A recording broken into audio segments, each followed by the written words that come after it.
the scene from the director. Right. Good evening. Welcome to today's meeting. This is a public meeting and members of the public and press are permitted to record on the proceedings. Reporting includes filming, photographing, making an audio recording and providing commentary on proceedings. Please note this meeting is recorded and streamed live. These recordings are published on the relevant meeting page of the Council's website. By choosing to attend this public meeting, you are deemed to have given your consent to being filmed or recorded and for any footage to be broadcast or published. If the alarm sounds, the premises must be evacuated immediately. Do not spend time collecting personal belongings. All emergency routes are clearly signed, and once you have left the building, the assembly point is in the High Street opposite the Guildhall. Members and other speakers are reminded to use their microphone when speaking, and please turn them off when you've finished. Just go through the agenda quickly. Do we have any apologies or substitutes? Thank you, Chair. We have apologies from the Managing Director, David Blake, this evening, and we've no substitutes. Thank you. And I saw a note from Adrian apologising for his absence.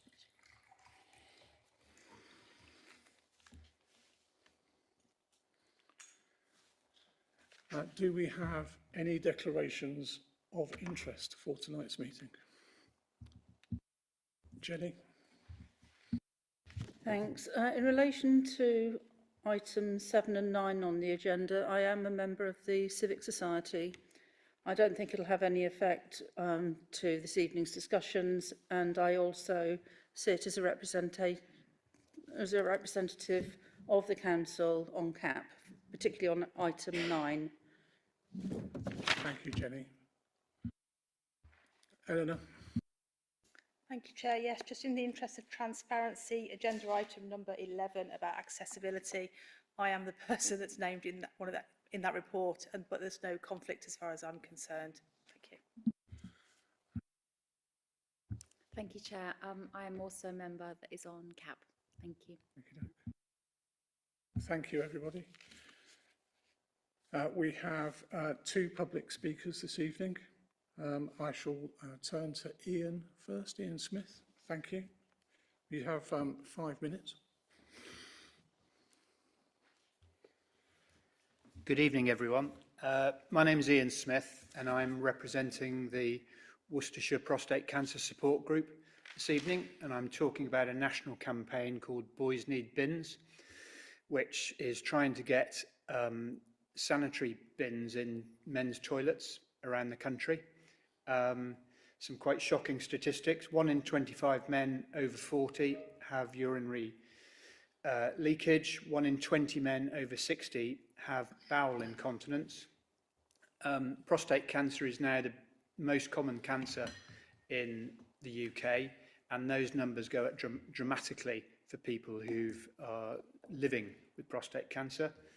I speak as someone who knows. I've got stage 4 incurable prostate cancer, which spread to my rectum, which means I'm doubly incontinent. So I sit in front of you proudly wearing nappies, which is a pretty horrible thing to have. It's particularly horrible if you've got nowhere in a gent's toilet to get rid of those. So too many men wear their pads for too long, get infections, or they shove them in a bin for the cleaner, or they take them home. And Worcestershire has been doing really well. Most of you won't know, but there's a bin in the gents' toilets upstairs. I've been running a campaign locally and been on Hereford, Worcester and Midlands Today. And so far, we've got Worcestershire County Council, Herefordshire County Council, Malvern Hills District Council, all the local golf clubs, Royal Worcester Porcelain Works, Morgan Cars, M&S, all have implemented this strategy, most saying didn't realise it was a problem because men just don't talk about it. So my simple plea to you is to carry on the great work you've started, and any buildings that you are involved with or you manage or you have any influence over, if you can just ask them to include those bins in their provision. We hope one day it'll become legislation, but it's a problem now for people. And I can usually waffle on for hours, but I think I've done that in less than 5 minutes. So thank you very much for what you've done so far, and if you can carry on, that would be great. Thank you very much. Our officers will be in touch with you after the meeting. Thank you.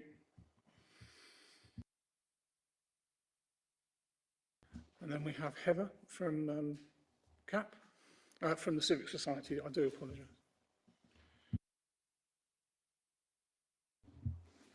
Good evening, everybody. My name is Heather Barrett. I'm speaking as the chair of the planning panel for Worcester Civic Society. I have also circulated some written comments in terms of things I wanted to speak to the committee about this today. Firstly, item 6, the draft shopfront design supplementary planning document. We welcome that this is coming up for to be adopted for consultation, and we would fully support that. We've had a long-standing campaign looking at issues around shop fronts in the city. This is a very important issue, also that these sort of minor changes, they can have a significant impact on the street scene and the heritage of the city. We look forward to the consultation process. We think it's a very good document, but there are a few things that we would like to comment on. So we would certainly recommend that that is adopted for consultation, and we would strongly support that this becomes adopted fully in the spring alongside the South Worcestershire Development Plan review, so it provides a robust policy framework for the city going forward. Also want to speak on to item 9, the proposal to establish a multidisciplinary design review service. Like I say, Worcester Civic Society have been long-standing members of the city's the Conservation Area Advisory Panel. And in principle, we certainly support the setting up of a multidisciplinary design review service. I think design in the city deserves a boost, and this will be an important thing. However, we must raise concerns about the proposed cessation of support for CAP as a body from the city, and again its status in relation to the local planning process with the proposals put forward for the design review service. We believe that in the proposal put before you tonight, there's risk that the design review service will be overburdened in terms of what it considers. We think any design review service should focus on larger, more complex applications where I think its merit would be. Therefore, we would argue that CAP continues to serve an important role in looking at some of these more minor, fine-grained applications relating to listed buildings and conservation areas. Again, whilst these are often small applications, cumulatively they can have a significant impact on the heritage of the city and its character, and it's important that these continue to be reviewed and, I say, expertise and input be provided. So if we don't believe that currently as proposed the design review service would necessarily fully look at all those applications, there is danger that there will be a gap in assessment of the city. We believe that, again, CAP could be strengthened. Again, I know the desire is for, again, robust groups to feed into this process. And again, I think a strengthened CAP can complement the work of a design review service. And I think it would be helpful to firmly clarify the relationship between, say, any design review service that's set up and a conservation area panel. So I think overall, I say we will urge the committee to adopt a model that retains CAP's kind of vital, finer-grained review function, allowing the new design review service to focus its resources on strategic major developments, supporting both bodies to provide the fullest scope of support for the enhancement of the built environment within our historic city. Thank you. Thank you. And again, officers will provide feedback shortly after the meeting. Thank you very much.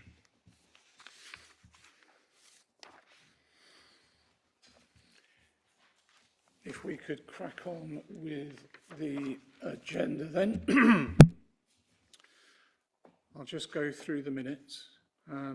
There are a couple of matters arising. I'll take one and Hannah will take the other because she was chair at that meeting. Page 1, any comments? No. Page 2. I can confirm that all the public speakers have been written to after their participation. Page 3.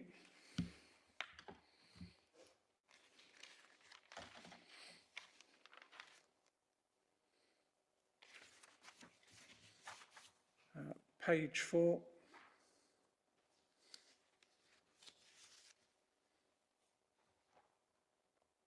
Page 5. And finally, page 6. I'll make your comment on the play report, the correction to the minutes for the play report. Yeah.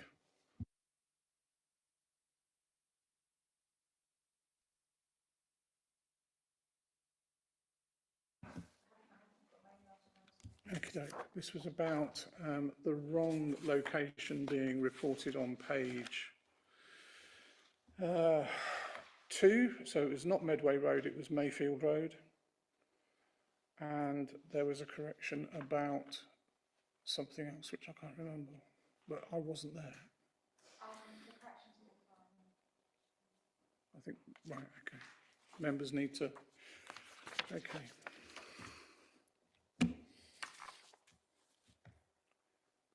Right, let's crack on.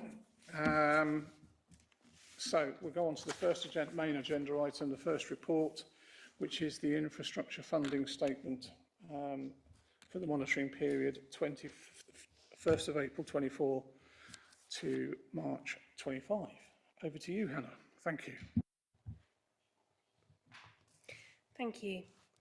The Community Infrastructure Levy regulations require the local authority who receives developer contributions to publish an infrastructure funding statement annually covering all types of developer contributions. The infrastructure funding statement is designed to improve transparency and to increase accountability regarding the receipt and spend of developer contributions. The infrastructure funding statement presented today covers the monitoring period from the 1st of April 2024 to the 31st of March 2025. The following are key headlines regarding the income and expenditure. First, looking at the Community Infrastructure Levy, an opening carried forward sum of £592,275. Income during this monitoring period was £0. Expenditure during this monitoring period was £144,000. That leaves a remaining balance of £448,275,000. The details of the income and expenditure of the Community Infrastructure Levy can be found in Table 1 and at paragraph 2.2 of the actual infrastructure funding statement. The remaining balance of the Community Infrastructure Levy is allocated towards delivering the Council's play plan. Turning to section 106, an opening balance of £1,582,685 and an income during this monitoring period of £207,011 and an expenditure of £599,320. Again, details of this can be found in tables 3 and 7 of the infrastructure funding statement that is presented here. That leaves a remaining balance of £1,197,391. Only £67,725 of that is unallocated at present to specific projects, but I would remind you that what that can be spent on is detailed in separate S106 agreements. Monitoring fees collected within this monitoring period is £1,300. The details of the projects that these developer contributions have been spent on can be found in tables 4 and 5 of the infrastructure funding statement. Thank you, Hannah. Not a lot I can say about this, really. It's wonderfully detailed and it's just very informative. So generally good recommended reading to everybody, especially late at night. That's not to disrespect all the hard work that you've done. So over to members for any questions. Jenny. Thank you, Chair. Regarding St Clement's Church Hall, page 15, obviously nothing's happened to that site and it looks as if nothing will for a moderate term because the people who were due to redevelop the site are pulled out of it. So could you explain what the outcome will be if the planning application gets to a point where it lapses? I know this is money going to the county council rather than to us, but it's a very hot topic in St John's at the moment.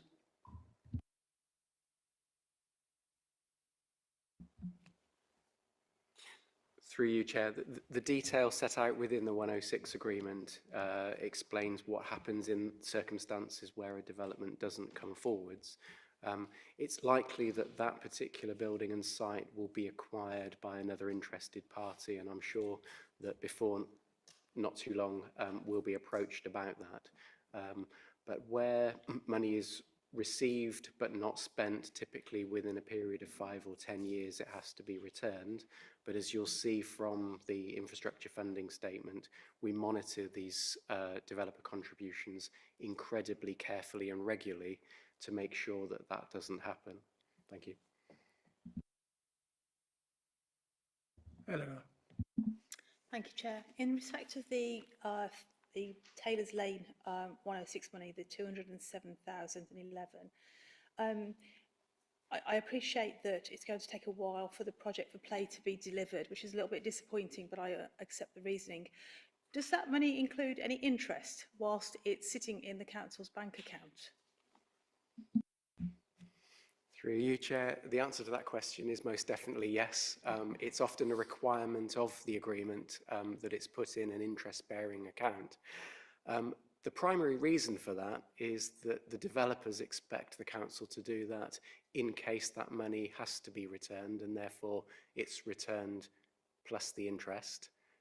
But again, as I said in my earlier response, we make every effort to make sure that no developer contributions are ever returned. May I just add, the individual 106 agreements will reference the sum that is agreed at the point that the 106 agreement is signed and completed.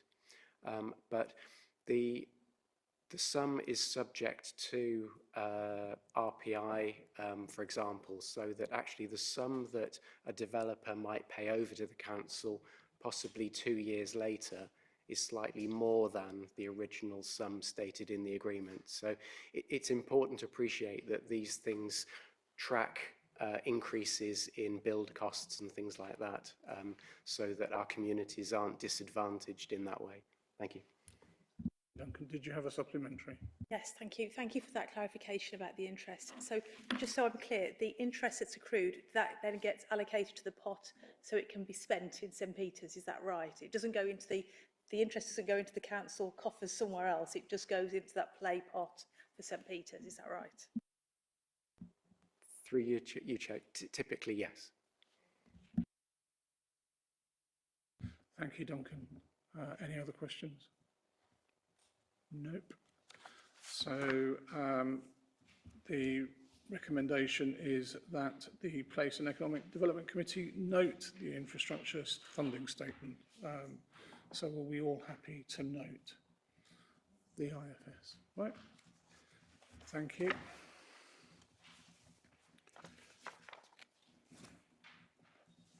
So next on the agenda is the Shopfront Guide SPD. So who's leading on that one? Hannah? Brilliant. Thank you.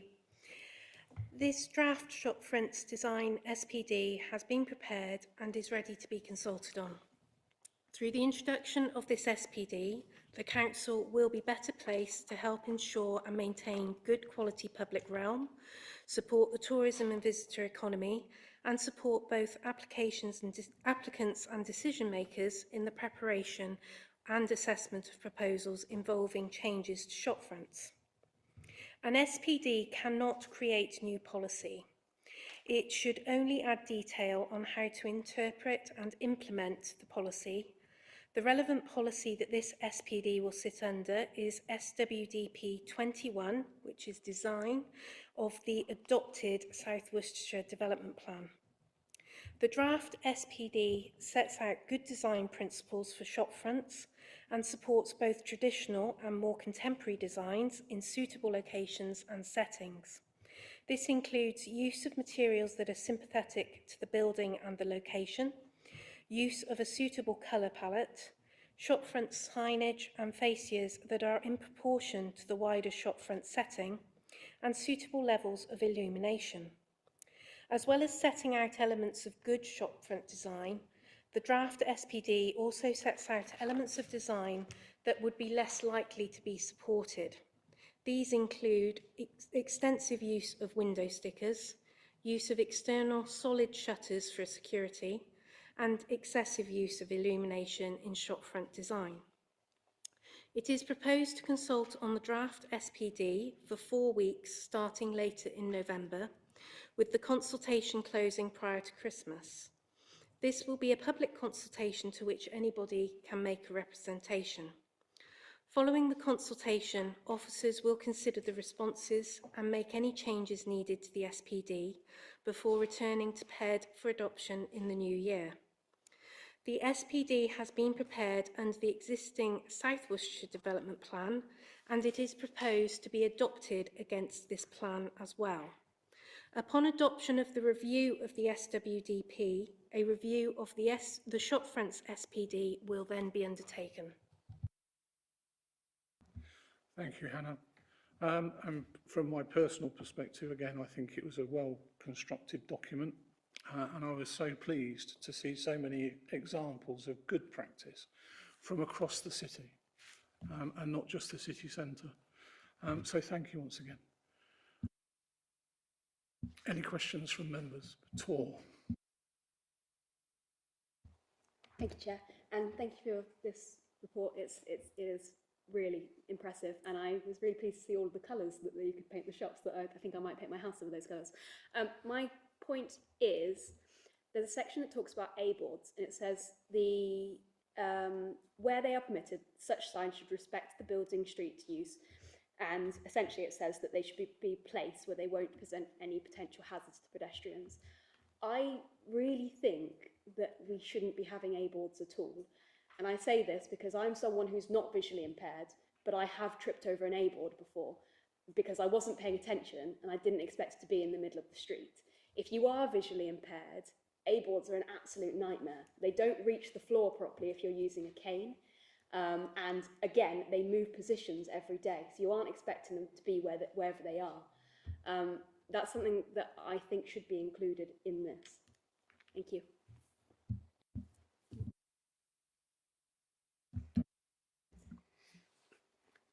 Through you, Chair. The shopfront design guide provides us with an opportunity to think a little bit more broadly than just the physical front of the shop. So there's reference to signage and also to A-boards. What we need to be very careful about, though, is not using the SPD to say that we will never ever approve or support A-boards. We can use it to raise concerns and guide people operating shops what we would like to see and not see. But it's really important that we don't tread on the toes of other legislation. But if members or members of this committee, other elected members or members of the public want to contribute as part of the public consultation and provide their thoughts on those sorts of matters as well, then we would welcome those. Thank you.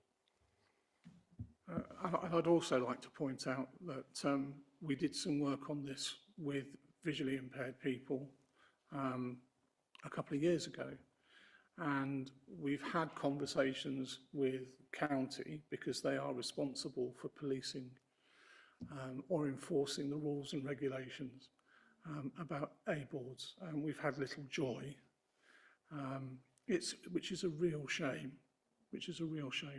And I know officers have restarted those conversations quite recently, so I'm looking forward to hearing the outcomes of those. We had this conversation around visually impaired people around the pavement seating plan document as well, and so we made special effort in that guide to ensure that that pavement function, that pavement seating, didn't impact negatively visually impaired people visiting our city centre. Thank you, Tor, for raising a really valuable point. Jill. Thank you, Chair. So I'm looking at what I think is certainly that's right, examples of inappropriate banner. So it's page 73, you have the town sweet shop, which I think has had some changes applied to it already from what so it's not as bad as it was.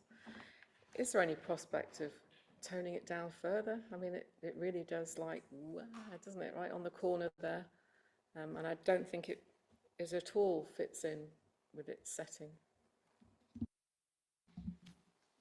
Through you, Chair, yes, our planning enforcement team have carried out an investigation, and the level of vinyl on the windows is far, far reduced compared to when that shop first opened. We need to be very careful that we don't introduce matters of personal taste when it comes to planning, but we all have tastes and have very clear views on what we think adds to the attractiveness, the vitality and viability of our city centre and district centres. We chose to include that particular image because that's taken after some successful enforcement negotiations. As officers, do we wish that we could have gone further? Yes. What we sometimes notice is that after a period of negotiation and what we believe to be agreement, there is a creep and further signage or vinyl appears. So it's something that we need the planning team as a whole, elected members, to be our eyes and ears as well. If you spot something that you think falls into that category of creep, please let us know. And of course, we rely on members of the public to alert us to things as well. But it is something that we are trying to monitor as closely as we can. Thank you. Thank you. Hannah. Oh, no, sorry. I'm jumping the gun a bit. Edward. Thank you. Under provision 9, access for all, obviously it's very important that we make as many of our shop fronts as accessible as possible for wheelchair users. It talks about where access cannot be provided at street level, a ramp should be provided if possible. The ramp could be either within an external entrance recess or within the shop itself. The report obviously goes on to note that not all shop fronts would be appropriate to install a permanent access ramp. Is there any opportunity to sort of recommend that portable ramps are stored somewhere in the back of the property so they can actually be brought out for those people who might not be carrying a ramp of their own? Is that an option at all, or has that been explored? Thank you. If a planning application or an application for listed building consent gives rise to that opportunity to negotiate something with an applicant or shop owner, then most definitely we would try to take advantage of that. It's another example where we need to be careful not to tread on the toes of other legislation. So typically accessibility falls under building regulations, but that doesn't mean that we can't try to negotiate something as part of a wider scheme for a shop front alteration or enhancement. So if the opportunity arises, we will try to negotiate something, but it may not be something that we can refuse planning permission for or listed building consent for. We need to be very clear that we're, as Hannah mentioned a moment ago, this SPD will hang off a design policy within the current plan. We can't use it to introduce new policy. Thank you. Thank you. And Hannah, sorry about that. Thank you very much, Chair. I'd really like to thank officers for how visual this guide is. It's really important for local businesses to be able to have ideas of good practice and bad practice. Not everyone's going to read through this amount of detail. So that's really useful, and I thank you for that. I have two questions, if I may, please. One, 4.2.5, which is about the illuminations of signs and advertisements. I was wondering about how that fits in with dark skies. That's previously come to Environment Committee, so I'd like some clarification on that, please. And also, I note, and one of the other group members of the Green Party noted that there's shelving across some windows. I wondered if there was anything in the SPD about that, please. Thank you. Through you, Chair. First of all, I need to say that I am not a lighting expert. My expertise probably my limited knowledge stops when it comes to buying light bulbs and whether they are cool white or warm white, and I often get that wrong. But in all seriousness, making sure that the illumination of a shop front is appropriate in terms of a lux level is really important. If we get that wrong, then the lighting can be very intrusive. Making sure that the light source is not visible so that it's shielded or screened in some way. It's that level of detail that the SPD is trying to break into so that the applicant and the decision maker is having regard to those sorts of things. But that may be an area that through the consultation we can make that more robust in terms of the advice and guidance that it's providing. As far as shelving within, if I've understood your question correctly, shelving within the shop is concerned. No? Okay. I've got that wrong. So it's shelving that goes across the windows of shops so that you can't see in and out properly because of the shelving. That was the question I had. Thank you. Okay. I can't think of a specific example at the moment, but that's definitely something that we could discuss and perhaps invite comments through the consultation on. We typically look at the display within the shop window, but I'm not familiar with any examples of shelving across a window. But if there are examples which are seen to be problematic and detracting from the product display or the way that the shop front affects the street scene, then that's something that we could look at. Thank you. Eleanor and then Jenny. Sorry, thank you, Chair. I need some clarification on the section about access for all, if I could. There's a lot of that section that I'm particularly uncomfortable with the wording of. Is that something that can come out as part of the consultation? Because some of it is very exclusive to some members of our community. So I just wonder, you know, is there scope for that during the consultation process to talk about that wording, and is that possible? Okay, thank you. Thank you, Eleanor. Jenny?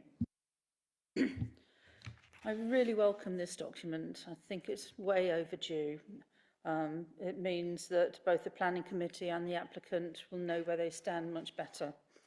And it means that where in the past there have been problematic windows and we've had to have enforcement out to get it sorted, a lot of officer time, hopefully that can all be avoided because everybody will know where they stand. So the sooner this comes in, the better as far as I'm concerned. Thank you, Jenny. Anything further? So the recommendations are to approve the draft Shopfront Guide supplementary planning document for a 4-week public consultation, and to delegate to the Head of Planning and Economic Development in consultation with Chair and Vice Chair of this committee to make any necessary minor amendments to the SPD prior to publication. We'll vote for both recommendations en bloc. Anybody for? Anybody against? Thank you. And any abstentions? No, brilliant. Unanimous. Thank you very much. The next agenda item then is the Digital Connectivity Worcester City Centre report. Thank you, Chair. Obviously, this report looks into digital connectivity within the city centre after a motion was made at council meeting in July of this year. Section 3 of the report sets out how the mobile telecom service is delivered by the 4 primary mobile network operators, with Ofgem being the regulator and the MNOs setting their own investment priorities. The City Council does not have a statutory duty to deliver mobile telecoms, but we can influence decisions by signposting and promoting where possible. Section 4 identifies some of the constraints to the network coverage and quality, including the rollout of data-heavy apps, adding significantly to network performance, buildings acting as physical blockers within the urban form, and the 4 primary MNOs' investment focus within Worcester has been towards the larger mast provision rather than small cell technology. Section 5 of the report looks at how the role of the City Council can influence MNOs as part of the day-to-day work of the ED team, such as within planning applications, signposting to the County Council's website, which does have a mobile connectivity reporting element, which then allows the County Council to lobby relevant organisations, and also the promotion of the City Council's asset register for potential small cell technology. But this will be more of a day-to-day activity rather than a specific project. Section 6 of the report includes some snapshots taken from Streetwave, which is available on the County Council website and shows network coverage of the primary 4 MNOs within the city centre. The conclusion at Section 7 identifies that the most appropriate use of the City Council's limited resources is to promote and signpost, support and advise MNOs on future opportunities, including small cell technology. However, as I hope you will appreciate, this does not amount to a project at the current time, and the City Council should not support but avoid duplicating the work of other organisations. Thank you, Chair. Thank you, Nick. Mel. Chair, thank you. It's a question and then maybe a comment and a question dependent on the answer to the question. But yeah, it's just one for the monitoring officer. If we have a councillor here this evening who hasn't requested to speak yet but would like to speak on this item, is that allowed within process or not? Through you, Chair. I wasn't expecting to be asked a constitutional question. I'll have to Section 5 Rules of Committee. Members of the council are entitled to come and speak at other committee meetings. I don't think they have to give notice. I can check. But obviously the chair has a discretion in any event. Very discreet. Bear with me.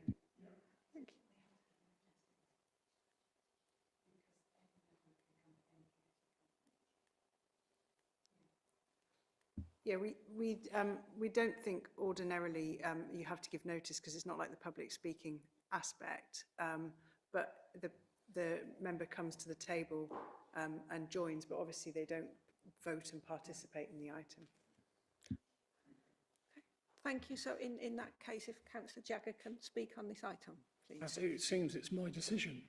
So yes, that's fine. Thank you.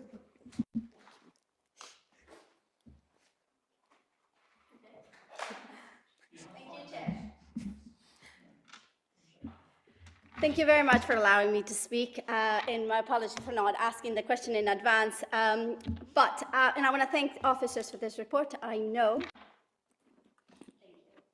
that we are extremely busy and that we have a lot of other priorities that are consuming officer time, and that this perhaps is not, as is not a statutory issue, is perhaps not at the top of the priority list. But it is an issue that matters to residents, and it's an issue that I believe we can make a difference on, which is what I want my colleagues to consider. And I must say, and I'm sorry to say that I'm extremely disappointed with the report, because it contains useful context, but it falls short of what I would consider a proactive look and what we can actually do in the short time the City Council is in existence. The report does recognize small cell technology, but it's only a brief mention. I cannot see any evidence that the examples that I shared with officers in the original motion have been even looked at or considered. And I have seen no evidence of any consideration of what exactly we can actively do. I realize signposting is important, and we do not want to duplicate effort, but I would argue that we're not duplicating effort because we're talking at a very, very small scale, whereas the County Council is looking at a large scale, and the Unitary Authority will be looking at even bigger scale, and this issue might be lost, and we will lose the opportunity to make a difference on this issue. And if I had a wish list, which I realize I don't, but if I did, I would want to see a detailed, very small-scale map of the black spots in our streets in the city centre, and identify council sites like rooftops or car parks that we could use to host a small cell device, perhaps the Scala or the Guildhall. At the very least, reach out to a technical expert that could brief councillors or anybody to help them understand the technology. I do know that the resources are limited. I do know that we have other priorities, and I do know that this is not a statutory priority, but we can make a difference on this, and this issue will be lost when this council disappears. So I thought I would come and share that with you. Thank you very much. Thank you. Officers will be writing to you shortly. Sorry. Thank you for those comments. That's all I can say, Jesse. Thank you.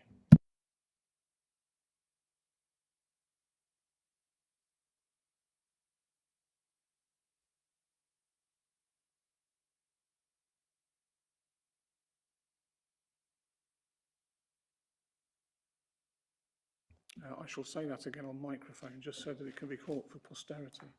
Thank you, Nick, for all the work that you've done. The recommendation is to note the report, so our committee happy to note the report.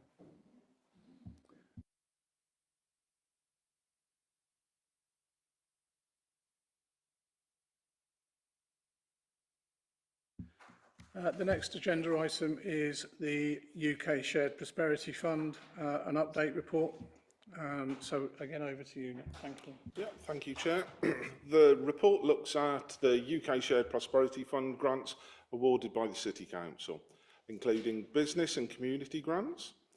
Section 3 to 5 of the report focuses on the business grants, and Section 6 on the community in place grants. Section 3 reviews the 24-25 business grant scheme, where a total of 54 grants were awarded over the 3 grant schemes to a total value of just under £200,000.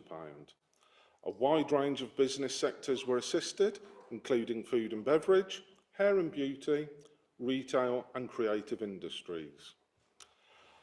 As part of the review process, we did survey the businesses that received grants, and feedback can be found at paragraph 3.8 onwards. A couple of key points worth noting are all businesses are still trading. One did cease for a while, but has since restarted. And also many of the businesses who responded indicated that they have future expansion plans, 23 within the next 12 months, and a further 10 in a 3 to 5 year period. Since the awarding of the grants, 14 businesses have been able to employ additional staff. The current year's business grant scheme is set at Section 4, and notes that we are operating 2 schemes relating to start-up and growth this year. This is primarily due to the reduction in funding that has been available. As in previous years, there is a good level of interest, and it is fully anticipated that all of the funding will be utilised this year. Looking to the future at section 5, the council will need to wait to the local government settlement announcement later this year before making any decisions about future grant schemes. If the council finds that it is unable to offer support grants, the economic development team will continue to work with partners such as the Growth Hub, LEP, BID and the Chamber to support Worcester-based businesses where possible. However, businesses may need to look at banks or other lending institutions for financial support. Section 6 of the report focuses on the community and place grants. This year, £39,000 has been allocated for these grants, with a maximum award in the scheme being £1,000. The focus is on involving young people, strengthening community connections and bringing people together. Paragraph 6.5 shows a list of projects which have been assisted to date. And as can be seen, there is a wide range of organisations included in that. Again, moving into next year, the City Council will need to await the local government settlement announcement before making any decisions on future funding of grants. Thank you, Chair. Thank you, Nick.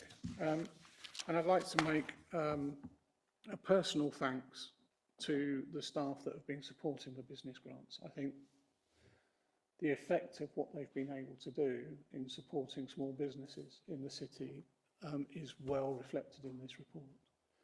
The number of jobs created and the amount of help given to small businesses in applying for the grants comes through very strongly in the report. Having said all that, I'll leave it open to other members to ask questions. Chair, I must apologise. I overlooked a declaration of interest because I'm a trustee of Play Worcester who were recipients of some of the small grants scheme. So sorry about that. You'll have to leave the room now.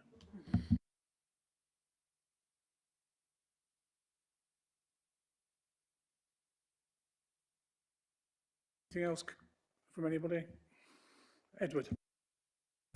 I was just going to say, as someone who knows a few people who've been starting up small businesses, knowing that there is this source of support to direct them towards and sort of say that there is this help available is really, really positive. I think it's not just the direct support it offers, it's also just the peace of mind, the security, it's the support. And I think it's really telling that the #1 comment that was made through the report in terms of feedback was the helpfulness of the staff and the team. And I think that that really sort of merits some thanks and some congratulations from all of us to the team. Thank you for doing it.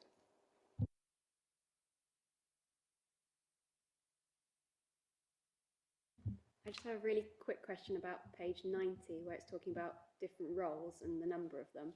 Is that how many roles have been created because of the grants? The grants are relative. The maximum in last year was for the retail enhancements, which was up to £10,000. So they helped with bringing forwards these businesses, but they wouldn't have fully funded all of the development.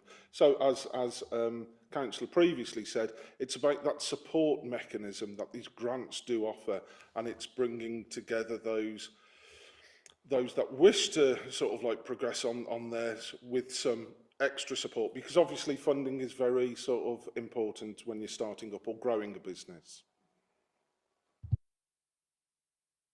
Thank you, Tom. Anybody else? Hannah, sorry.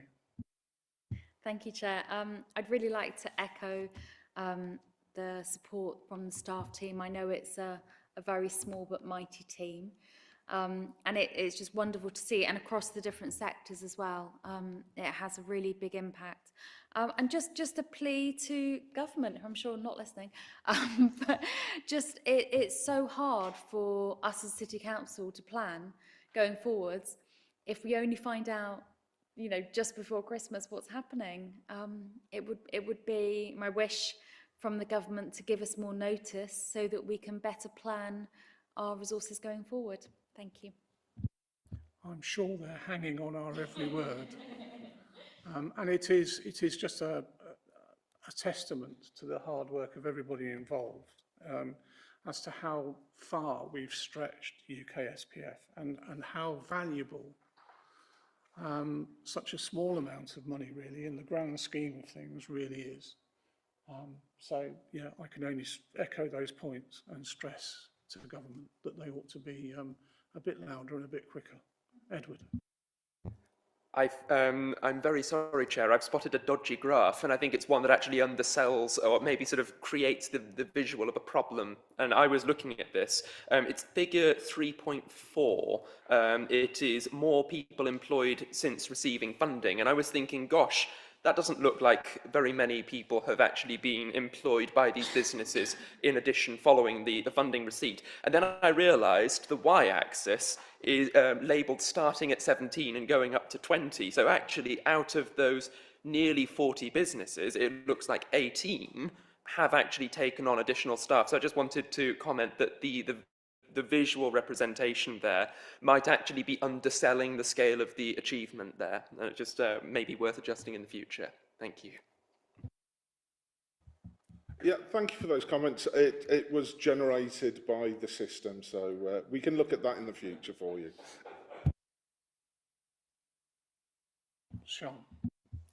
Thank you, Chair. I just wanted to obviously just underscore this point about UK Shared Prosperity Fund, and obviously this is a positive report explaining what we were able to do because we received UK Shared Prosperity Fund, and I don't want to dampen the atmosphere this evening, but with our financial challenges ahead of us, it won't be lost on you the implications of this discretionary stream of money not being available and the difficult decisions that you as councillors have ahead of you. And we didn't think really we could just leave this on the scorecard and say everything is what it is without signalling that things will be very different next year if we don't get UK Shared Prosperity Fund. And we just really want to make sure you all understand that, because as we see, small sprinkles of money make a really big difference. That's true of all of our discretionary funding. This has only been possible because of UK Shared Prosperity Fund, and you're aware of all the other pressures on our budget. So thank you, Chair. I feel I need to say that. Thank you, Sean. So the recommendation is here that we note this report and recognise the risk presented by the funding not being available next year. All those happy or not to note that. Thank you very much. And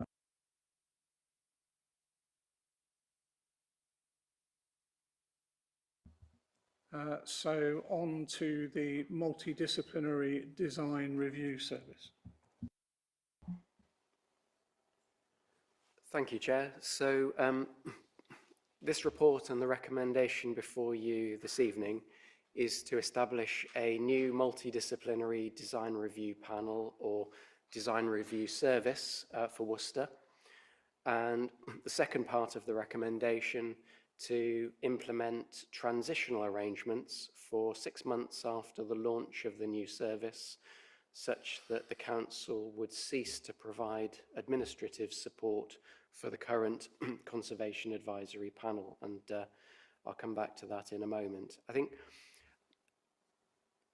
you heard from a public speaker this evening on this item. I think a point that I would like to stress in particular is that these proposals for a new design review panel do not mean that the Conservation Advisory Panel has to cease. What do I mean by that? Conservation Advisory Panel members wishing to continue to give their time to commenting on planning applications could still do that if they wish to. It would simply be a case of them arranging their own meetings and taking their own notes, which I don't think that's a particularly onerous thing to expect them to do. I think this needs to be seen in the context of the significant benefits that could arise from a new multidisciplinary design review service. The benefits are set out in the report. This is an opportunity to improve design quality and establish a professional multidisciplinary peer challenge type design review service of a wide range of application types, not just major schemes. I think the important point about this proposal, it's about influence and early influence. So the proposals for the design review service would mean applicants, agents, developers, their consultant team presenting their scheme to the panel. Initially, we wouldn't be charging them for that service, but if the service becomes well established, successful and well respected, then it is certainly something I think that we could explore. But of course, to expect an applicant or developer to pay for that service, they would have to be convinced about its value. I would like to think that in due course, it could be a design review panel that is in some way revered, but seen as a challenge by developers seeking to persuade the panel that they have a well-designed scheme that should receive the panel's support. But I'd also look for it to be an iterative process so that developers would present their initial scheme.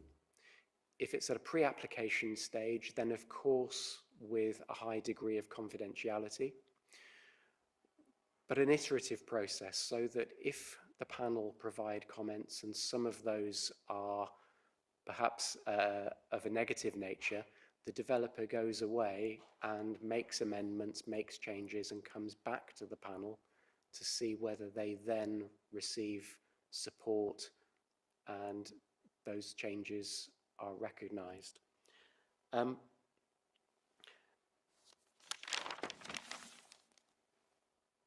Peer challenge is particularly important. For this to work and lead to better design, higher quality outcomes, there has to be greater influence, and by design review being robust, then it can lead to better decisions that it is then easier for this council to defend, because there are some schemes coming forward that are not worthy of our support and positive recommendations or decisions.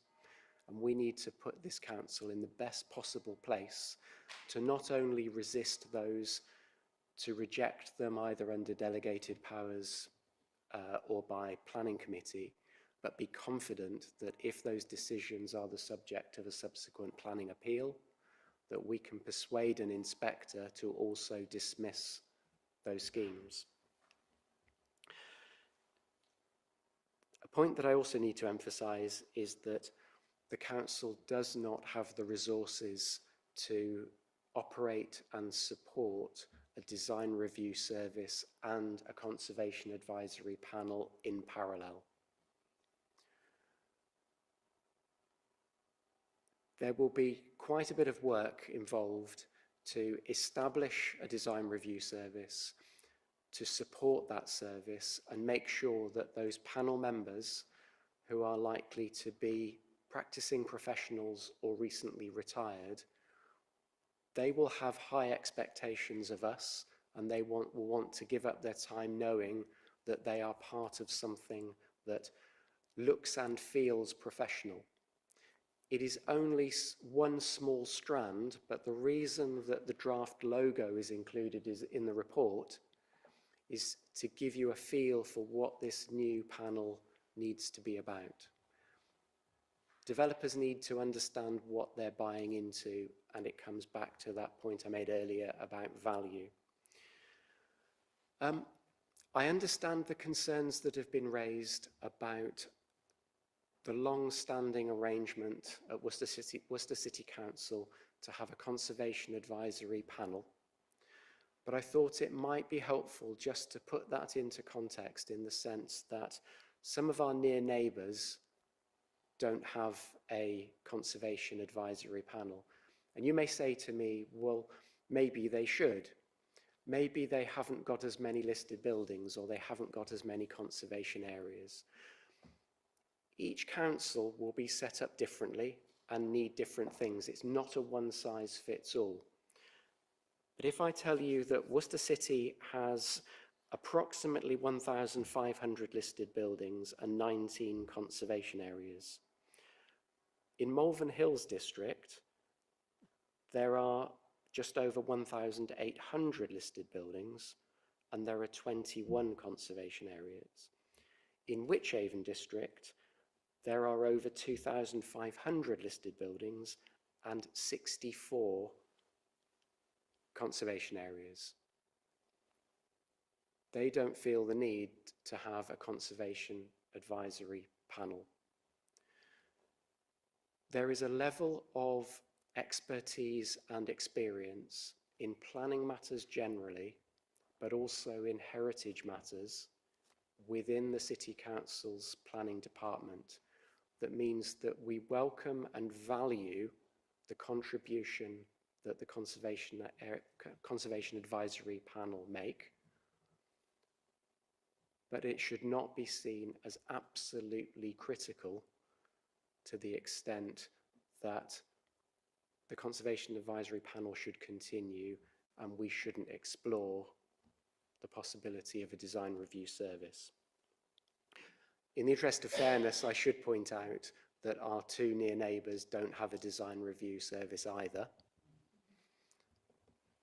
So my suggestion to you this evening is that to establish a design review service here at Worcester could be the start of a design review service that then becomes a South Worcestershire design review service, grows and becomes stronger and even more respected in the future. Some concerns, just briefly, some concerns have been raised about the weight to be attributed to comments made on applications by either the Conservation Advisory Panel, if it were to continue, but continue independently, compared to a design review service or any other organisation commenting on applications. Take, for example, the Civic Society. In the case of the design review service, it will matter as to the gravitas and the experience and skills that exist amongst the panel that we're looking to appoint. And we do want the very best across all of those disciplines. But it's the nature of the comments that are made that informs what weight are given to those comments, not necessarily who's made them. So it would be fantastic, I think, if the design review service was established and we had that level of support for high quality design in new development. We had the Civic Society continuing to contribute in the way that they are. We had an independent Conservation Advisory Panel, or whatever name that group wants to attribute to themselves, contributing as well. And then members of the public and any other organisations or statutory consultees providing their advice and comments on planning applications. How amazing would that be? This proposal doesn't need to be seen as something very negative as far as the Conservation Advisory Panel is concerned, but I do understand the concerns that have been expressed to you. Thank you, Chair. Thank you, Duncan. Over to you, Hannah. Thank you very much, Chair. Last November, we had a planning agents forum organised by the Planning Committee. The feedback was overwhelmingly positive from the planning agents, and it was very clear in that meeting that the planning department at Worcester City is not aiming for good, it's really aiming for excellence. And I think the design review panel will really help that. I think it will give the planning committee a lot of confidence when they're going for decisions. And I think we need to be thinking in all our decisions at the moment how this will fit into unitary. And I think by having this, it could be something that then the unitary take on as well. So I really welcome this, and more than that, I welcome the ambition for excellence within the planning department. Thank you. Thank you, Hannah. Anybody else? Talk. Thank you, Chair, and thank you for this report. I'm a little bit concerned about charging a fee for it, which I think it's a good idea. I wonder where the money will actually go once we charge the fee. What will that fund? Through you, Chair. I remember a time when councils didn't charge for pre-application advice, and there was a worry that applicants and agents, developers might choose not to avail themselves of that service because they'd just rather not pay. In practice, the opposite turned out to be the case. And I suppose the way I tend to look at these things is that really nothing is really free. Everything costs something. And if you levy a modest fee, then the service that you provide tends to be valued and respected more. I think initially it's something where the fee may help get the council to a point where providing the service is cost neutral. I think it's important that if we do get to a point at some time in the future where we're thinking about setting a schedule of fees, that we don't set them so high that they deter people from using the service. That would be something of an own goal. But I don't think we should be too concerned about the principle. It's just getting the timing right so that we can demonstrate success and value, and then thinking about a modest level of cost recovery. I think that's where I would like us to get. But recruiting to this panel is going to be, I think, quite challenging. We need to promote it in a way that makes it an attractive proposition. And that's partly going back to the logo. So if panel members can put that on their letterheads and they're proud to be a member of our panel, then I think that will get us to a good place. Thank you, Chair. Thank you. I'm less concerned now. That's good. Mel? Yeah, Chair, thank you. Just with, so it will be essentially all volunteers on the panel? Not, yeah, okay. That sometimes correct, concerns me because it can be difficult to recruit, and yeah, thank you. That's just... Thank you, Mel. And Ed? Thank you, Chair. I mean, looking at the proposal just in sort of broad picture, fundamentally, we live in a city of heritage, and of course we have to be good stewards of that heritage, but it is also a city in which we live, and it is important that any service that is there to provide support with planning applications is actually up to date and is able to provide help for the living, vibrant city that we actually have in the present day among those historic buildings. And it seems as though the focus on ensuring that those new developments are well supported, are tasteful, are in keeping with their surrounds is something that this would be a great help with. I wanted to ask whether the opinions provided by this body would have any bearing in the event of appeals or, legal discussions. Is it the sort of opinion that would have weight and would help us to ensure that we don't lose cases in the event of appeal? It's just a sort of broad question, really. Thank you. I think that's one of the very points and incentives to implementing this kind of design review service, that to have the right professionals on the panel making those comments, and I think I'll probably keep going back to that peer review type design review and challenge, that planning inspectors are likely to have better regard, more regard for that than other arrangements.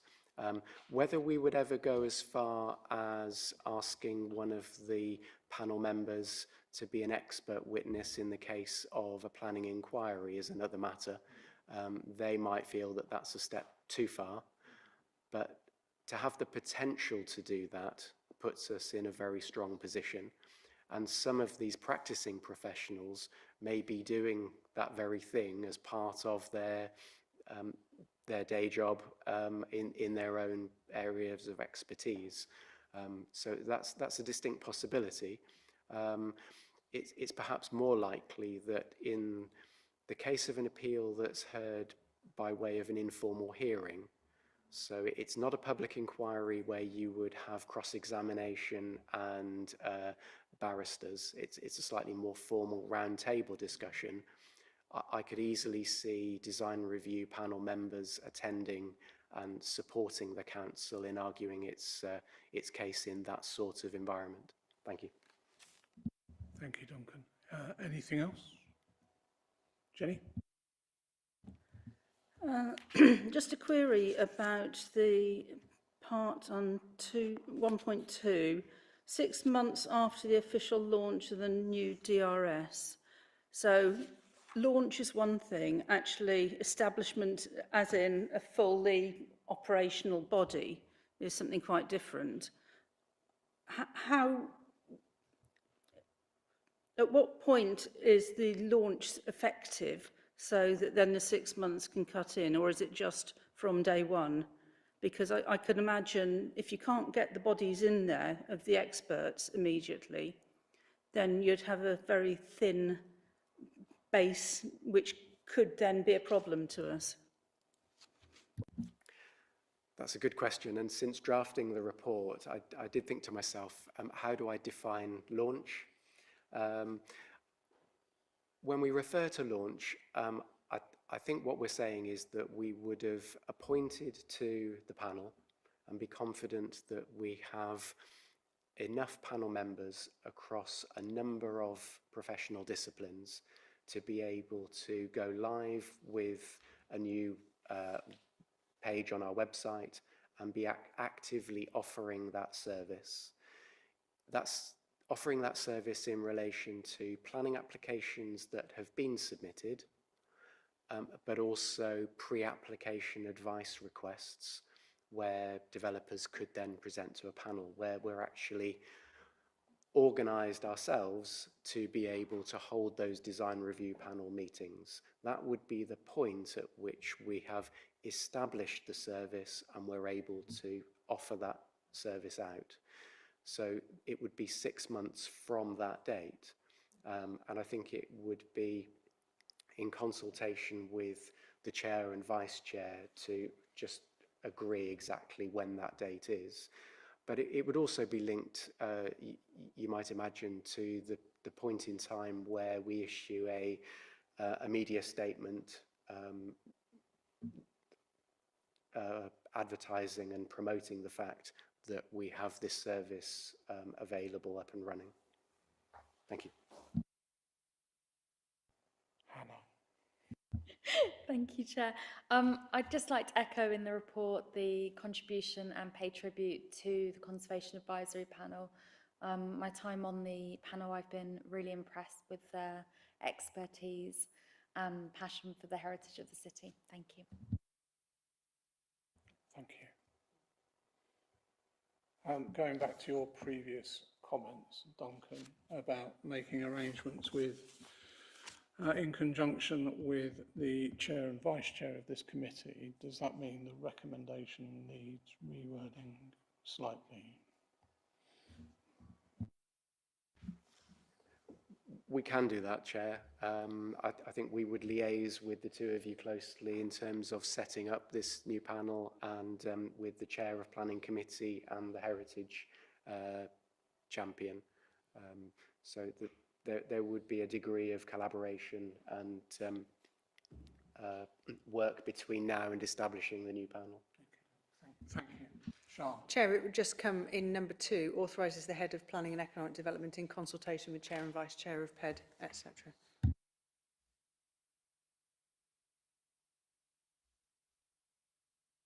So bearing in mind the change to recommendation 2 to include the chair and vice chair of this committee, chair of planning and the heritage champion in that decision, are we happy to vote en bloc for this decision? And so therefore, all those in favour?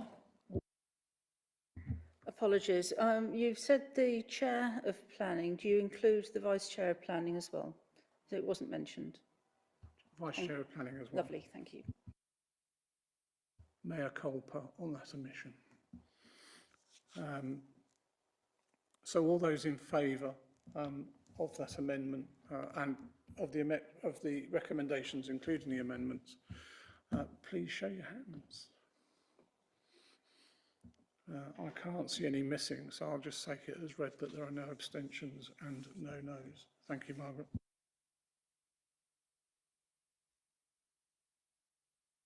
And thank you, Duncan, for the report. So here we are on to performance. Over to you, Sean.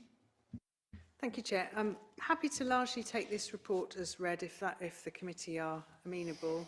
There are a couple of points to note. One is that we still don't have an active dialogue with the County Council in relation to the prognosis of the transport strategy, transport action plan.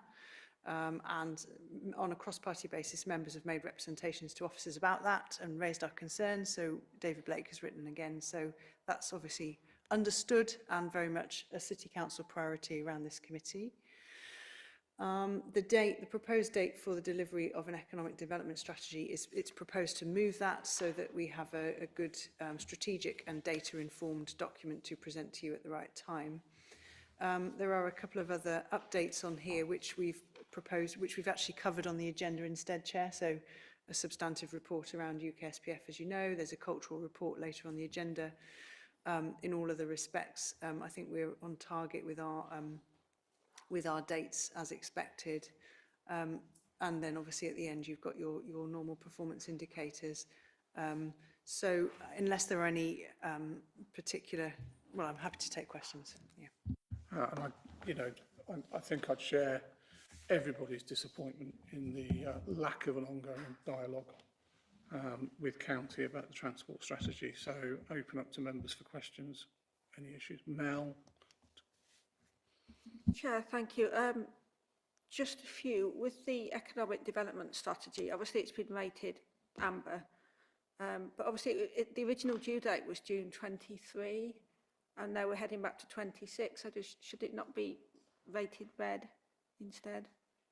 Or I don't know how it's quantified, but it seems a long time ago and it's not ready. And I just, all I see when I come into the city, I look around and I think of sort of House of Fraser, how empty that large unit is.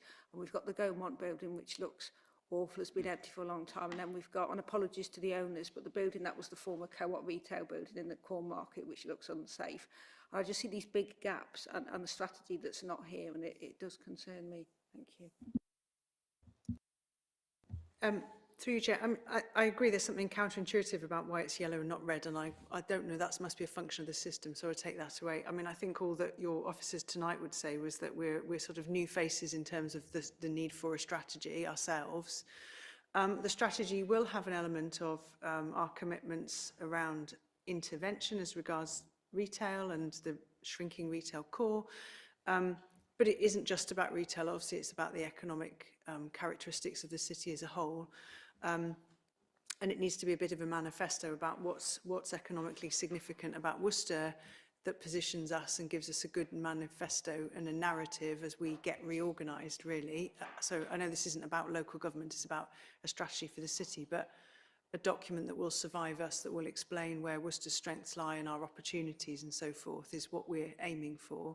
That does need to be data informed, and there are a lot of different players in this field in terms of the County Council, the Chamber of Commerce, the LEP and so forth. And so it's got to do two things. It's got to talk about the city as a whole, but it's also got to be a document that the City Council can effectively influence and do something about. And some of those issues are harder for us to influence than others, I think. But yes, we're certainly on the case now, and we're your new team members, so that's all I can really say. Thank you, Mel. Tor. Thank you, Chair. I have a couple of questions, if I may. So my first question is to do with First Buses and the Victorian Fair. Obviously, they're not one of the sponsors anymore, but will they still be running additional services like they did last year into Dines Green? Do you know? I don't know. We'll find out and circulate the answer to you all. Additionally, if they are, is it possible to get them to run additional services to St Clement as well for the 31 service?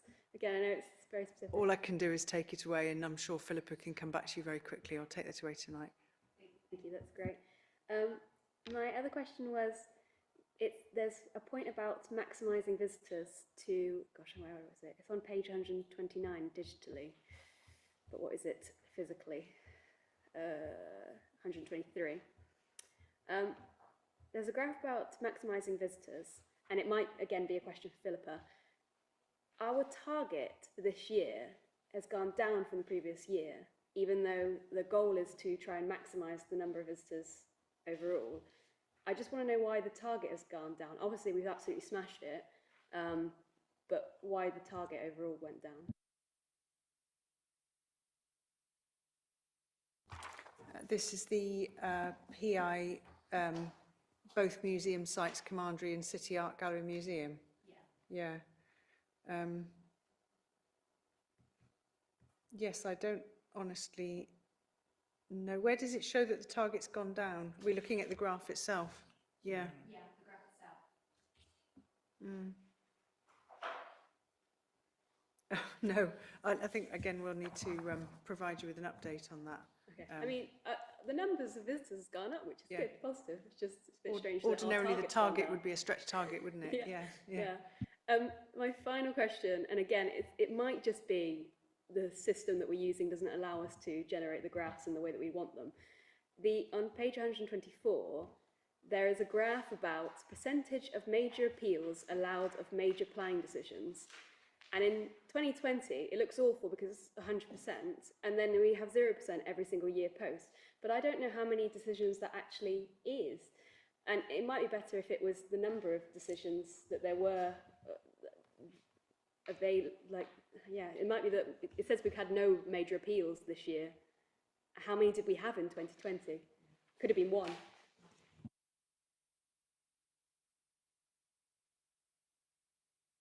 I agree. I think the function of the graph is it makes it look kind of wild, doesn't it?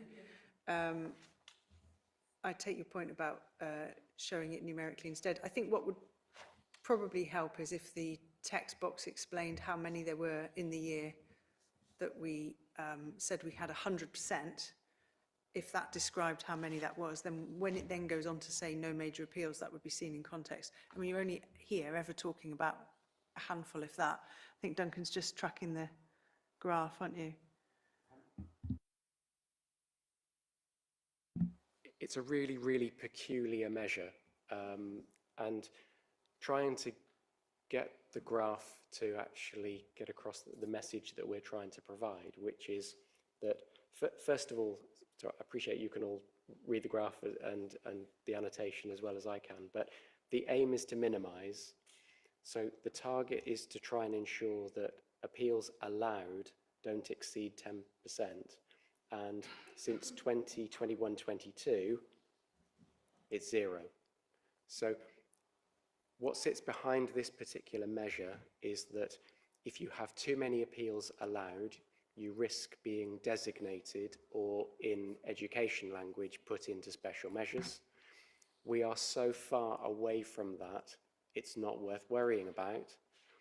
The reason that we're in that position is because decisions on planning applications are considered incredibly carefully, and if we are going to refuse an application, we make sure that we give really robust reasons so that we keep ourselves the right side of that target. Other authorities are struggling against that measure. We're not. So I think whilst it's not cause for concern, we recognise that the graph isn't really giving you what you ideally need. So thank you for the feedback. Thank you, that's really helpful. Hannah? Thank you very much, Chair. I was wondering for the Victorian Fair if there could be a beryl code or a beryl offer, please, to encourage people to come into the city by active travel? Thank you. Chair, we'll ask Philippa to bundle up a number of these points and come back to you on them. I don't know whether those conversations have been had with Beryl. Obviously, it's a private concession, but it does seem like a very sensible proposal, and I'm sure she can come back to you very quickly on that. Jenny and then Edward. Thank you. 2 points. One's about the 5-year housing land supply, which I understand is now changed significantly to our benefit. That's the first thing. Could you comment?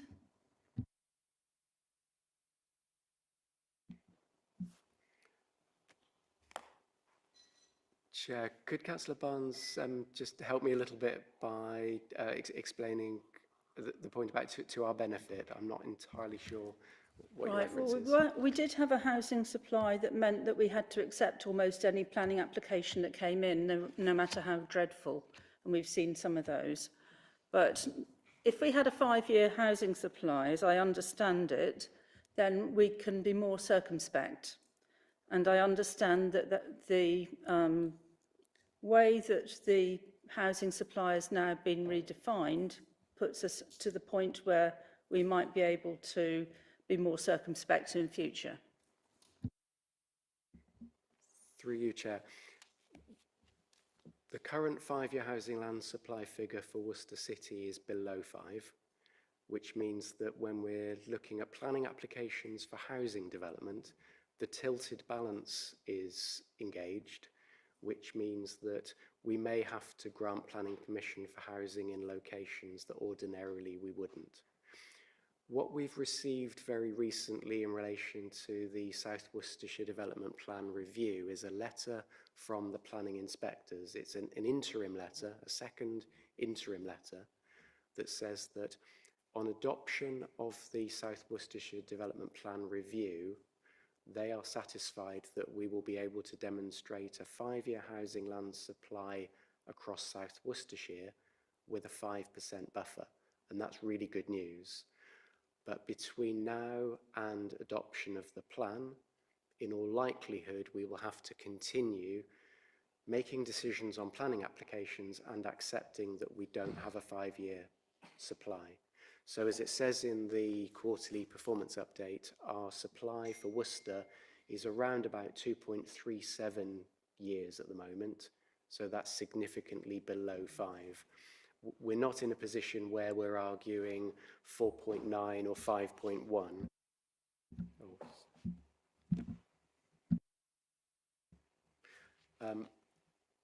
2.37 is significantly below. Our South Worcestershire neighbours aren't able to demonstrate a 5-year housing land supply either, so they're in the same position. What it means is that it's not a developer's charter. It doesn't mean that we have to approve all housing applications everywhere. We just have to apply the tilted balance and be very careful about how we're applying weight to different considerations. But the loss of green space will be a particular issue in Worcester, like development on the edge of a village in a rural context is to Malvern Hills or Wychavon. But it is definitely positive news that the inspectors have provided us with that interim letter. But what we also need to be aware of is that the government's new standard method for calculating calculating housing need will mean that almost immediately after we have adopted the SWDP review, we will have to go straight into another plan review and look to meet the housing need calculated or derived from the new standard method. And we all know that that is significantly higher than the figure that's derived from the old method. But we've been fortunate that the SWDP review is being examined under the September 2023 National Planning Policy Framework, not the December 24 framework. That puts us in an advantageous position for a time. Thank you.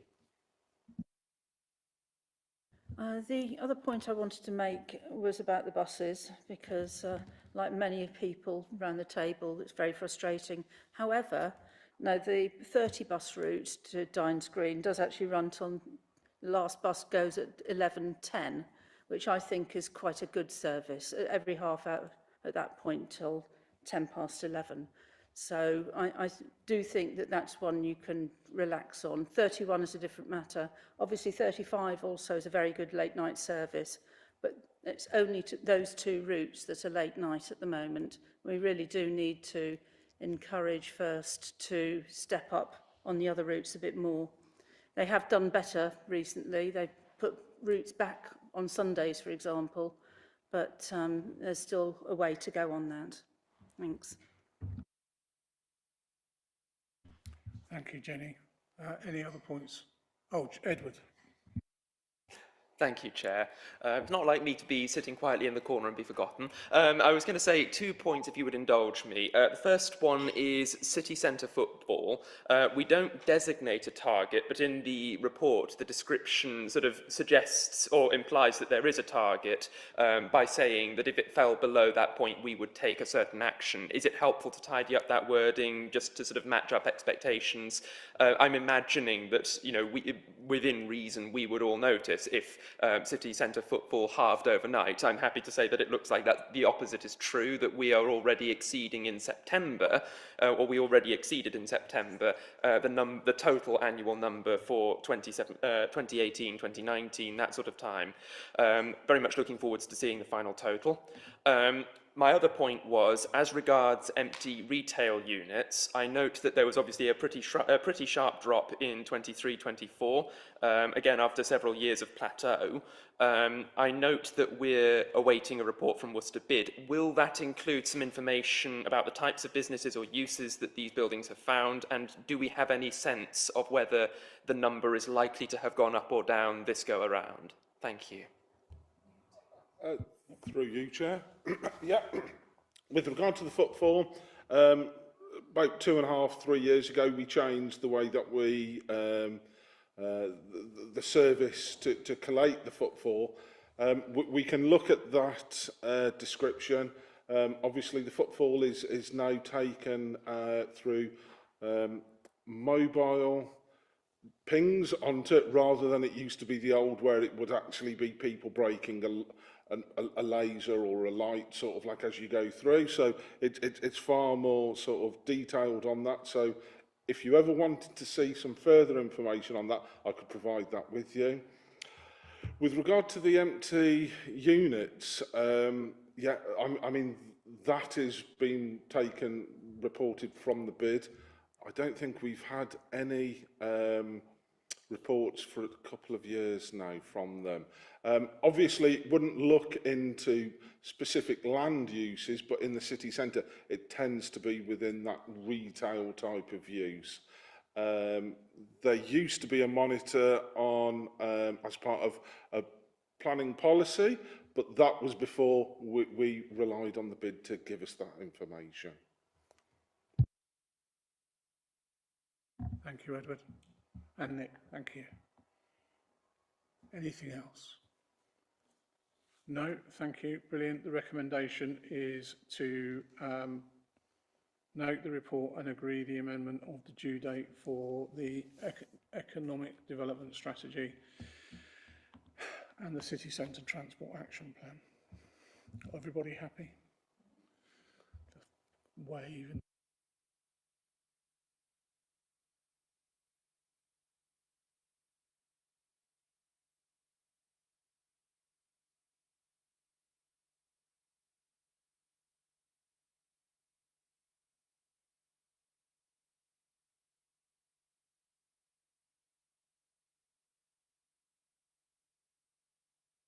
Thank you, Chair. The committee will be aware that as part of our equality, diversity and inclusion strategy, accessibility is a strategic commitment of this council, and that following the dissolution of the Health and Wellbeing Committee, it was agreed that Place and Economic Development Committee would keep their eye on this strand, notwithstanding the fact that the EDI outcomes are set and reported annually at the Policy and Resources Committee. This report really pulls together a few different strands and threads, and I'm grateful to colleagues for their leadership on this. All I'm doing is presenting other people's work in this respect. But I do want to just at the outset obviously recognise this point about terminology. I've said people with disabilities, and it's been pointed out to me that under the social model of disability in the UK, some people prefer disabled people to people with disabilities. I'm very happy to adjust the terminology to what those with lived experience thinks is more appropriate. Both terms are in operation, but I take the point that's been made. In terms of what we've actually been doing, again, it's a diverse set of actions. I think everybody understands we're a very small team, officers and members, but this is an area where people give individual leadership, whether that's as a councillor or an officer, it can signal the City Council's commitment in a space sometimes where other organisations don't do that. And you know, one good thing can lead to another, and we genuinely are open to feedback and improvement and looking at ourselves. So I think it's just really important that we just keep doing things, finding things that we can meaningfully do and influence them. And obviously our speaker tonight made that point. So it's the contributions we can make in terms of our commitment to be an excellent local leader. So as I say, just running through these very quickly, and there are people in the room who can comment on these as well. So a mini conference on accessibility really aimed at organisations, I think, to talk about how they are using council services, but the services that are available across the city as a whole. Two of our councillors here tonight are down to talk at that forum, talk at that event. And we have somebody from Access-Able, which is our website and software provider that signposts nationally accessible sites. They are coming too. So support groups, partners and health professionals in the city. It's been badged as a mini conference, I think, really just to make sure that we are sort of learning by doing in terms of the number of people that come to attend. If it's not well attended, why isn't it well attended? What can we do next time? How can we, you know, this building isn't the most accessible building, but at least we can make it available, and you know, is our commitment to do that. So that date is in the diary.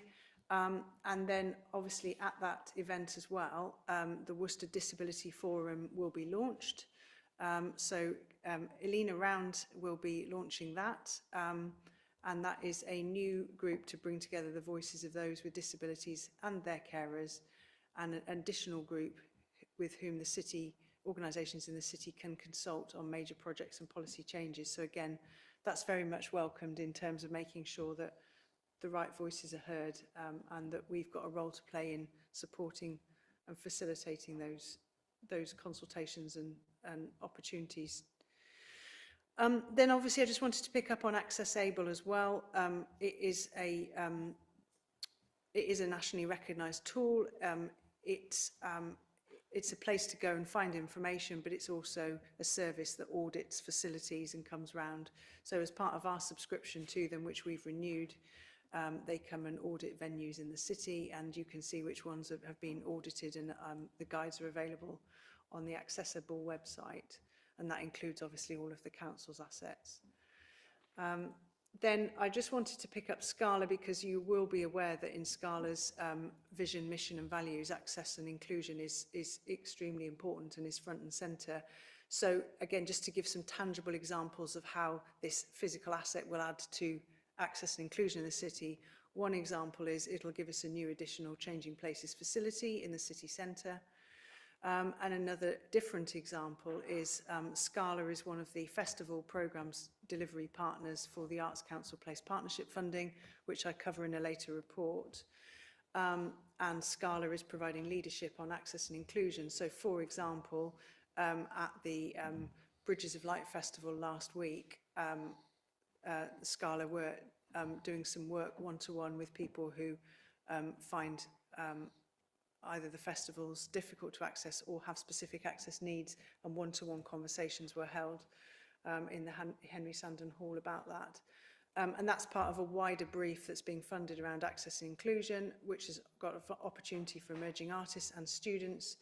so that we are really, again, learning by doing about what are the barriers to access when you are putting arts and culture on in the city.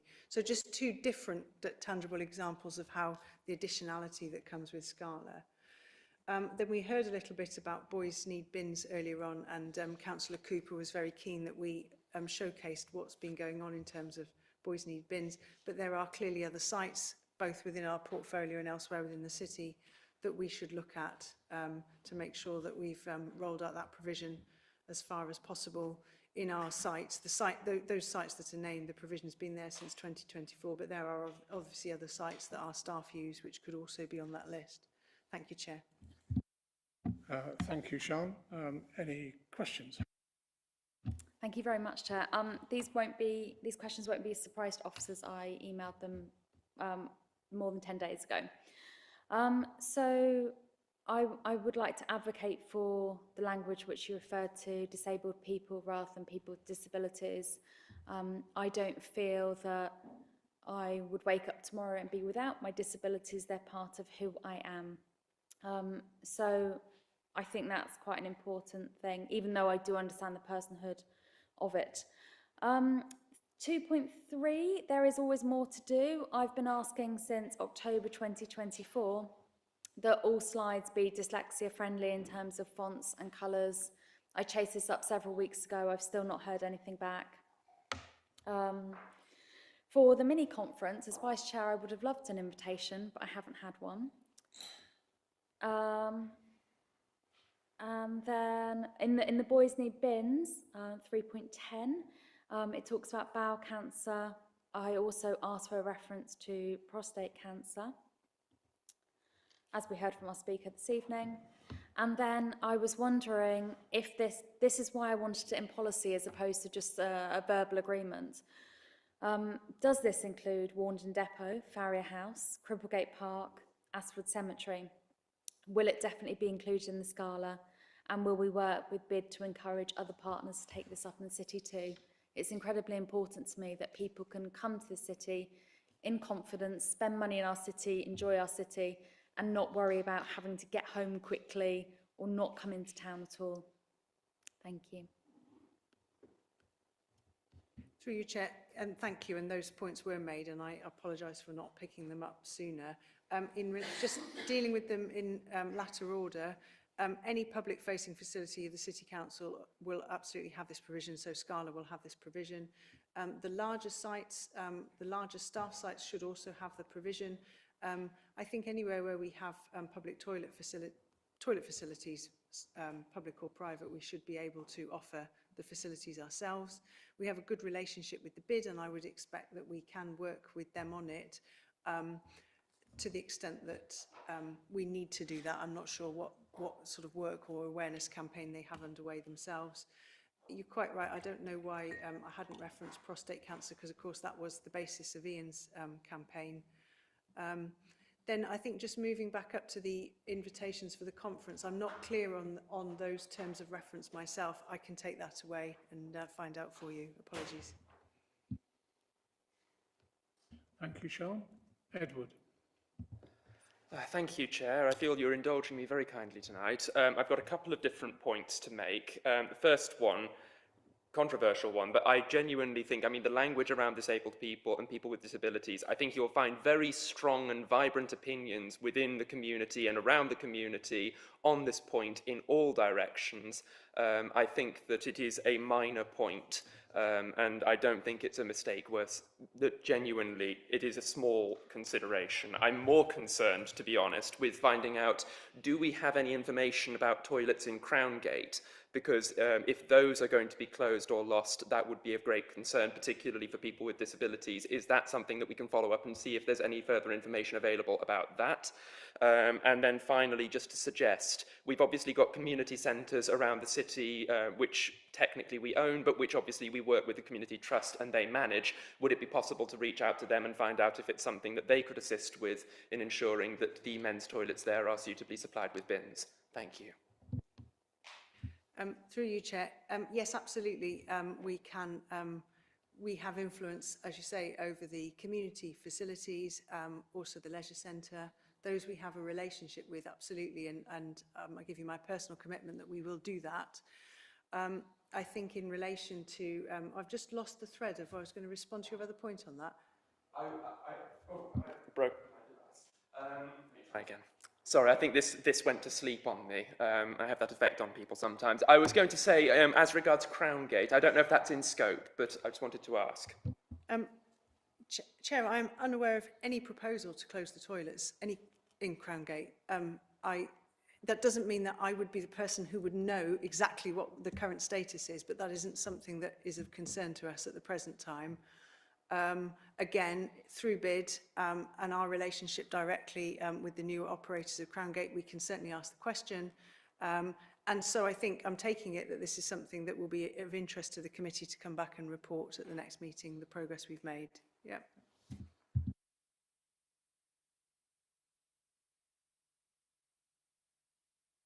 Kate, did you want to come in? Hannah? Yeah, I just wanted to add, in respect... Yes. Yeah, in respect of Crown Gate, I think I can add some information there, but I'm not sure how much is in the public domain at the moment, so I don't feel comfortable. I am working with Crown Gate as part of Worcester Disability Forum with regards to the toileting situation, but I don't think I can, I'm in a position at this moment in time to say anything on their behalf, but there is matters in hand. Thank you, Elena, for that. Hannah? Thank you very much, Chair. I just wanted to circle back on a question I asked that wasn't answered, if possible, please. So that was, I've been asking since October 2024 for all slides and presentations to be dyslexia friendly in terms of fonts and colours. I chased this up a few weeks ago and I haven't heard anything back. Thank you. I will ensure you get a reply. What I do know is we're doing the staff conferences tomorrow and we had to hand the slides put through the accessibility tool today. So whether that's a new innovation or something that's been going on longer, it would clearly be more reassuring to you if that had been going on longer. But that happened at 3 o'clock this afternoon. We had to hand them in for accessibility purposes. I will get you an answer about that. There's a bit of a cottage industry about people using old PowerPoints and updating them, and I think we're all in that habit. And I think where we can, we need to lead by example internally and make sure our templates are up to date. But there is a tool that's being used now, I was reassured, so I will find out a little more and get back to you. Thank you.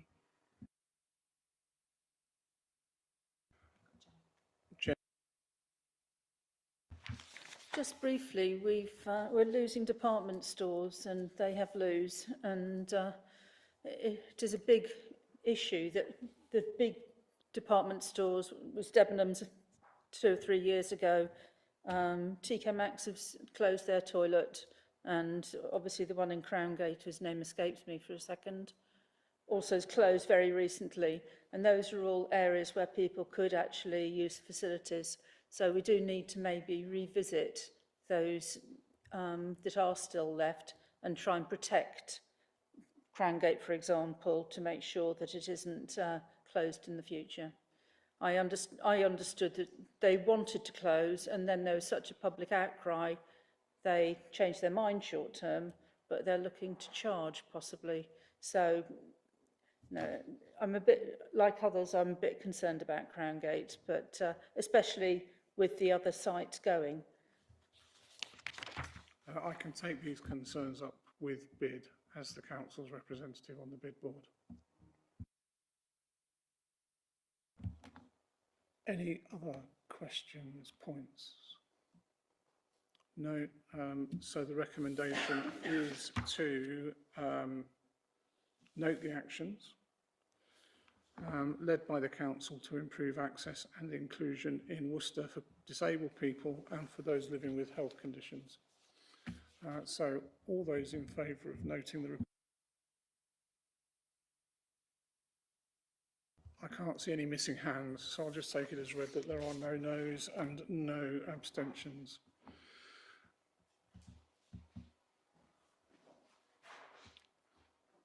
Okay. So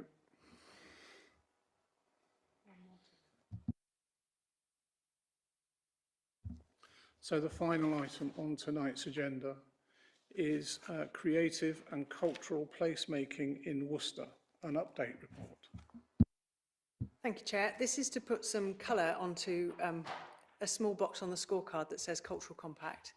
And also just to take the opportunity, the fact that we're really at the closure stage of the Arches project, just to set that in context. It's one of those slightly jargonistic phrases, cultural placemaking. In our sector, it makes sense to us. It's about using arts and culture to help shape and define the identity of a place for people to feel belonging, to stimulate economic change and improvement, to support social identity. Cultural placemaking is a sort of proxy for all of those things. And members will be aware that the Local Government Association praised Little Old Worcester City Council for its efforts in delivery on this agenda through partnership working in the city in recent years. It's absolutely not something we could have delivered on our own. But the City Council, the member and officer leadership recognises the value of culture and creativity to deliver a range of strategic outcomes which feature in our refreshed city plan. So we very much understood the value of these projects and these investments. So certain things are within the scope of this report, and necessarily certain things are outside of scope, so out of scope because it's reported elsewhere. Scala, museums, Worcester Show, Christmas events. Although I wish I knew more about buses after tonight, allocation of grants, etc. But this report is looking at the Arches project, the Place Partnership project, which came after it, the festivals that we have provided separate funding for, the genesis of the Cultural Compact, and then this piece of work we're now going to do around a cultural needs assessment for the city, and then that leading on to the development of a new arts and cultural strategy. Chair, I'm conscious it's quite late. I'm just going to give each of these topics a brief run through, if that's helpful. So the Arches project, again, was a largely capital project, as you know, but there was an element of revenue. The project started in 2019. It experienced a short holiday due to COVID, but we continued to ultimately deliver a set of refurbished railway arches, a programme of festivals.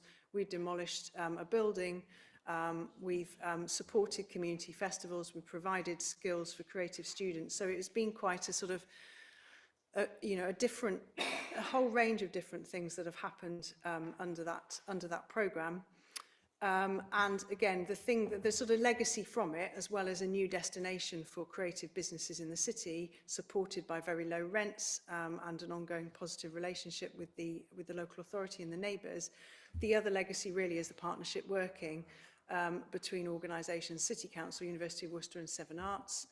That has led us into, I'm not going to list all the things that achieve the closure of the Arches project, because you can see for yourself what all the arches are now being used for.